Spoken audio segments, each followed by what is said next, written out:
పరోపకారానికి సహనానికి ప్రతీకగా నిలిచే రంజాన్ పర్వదినాన్ని అనకాపల్లి మండలం తుమ్మపాల నూర్ మసీదులో అత్యధిక సంఖ్యలో చుట్టుపక్కల గ్రామాల నుండి ముస్లిం సోదరులు పాల్గొని అత్యంత భక్తి శ్రద్ధలతో ప్రార్థన చేసి పండుగను ఘనంగా జరుపుకున్నారు.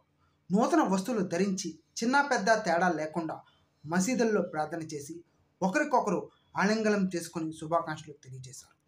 واجبة على كل مر مسلما له نصاب فاضل على حوائه بالأصيلة لنفسه ولطفله الصغيرة والجارية بالكام. قال النبي صلى الله تعالى عليه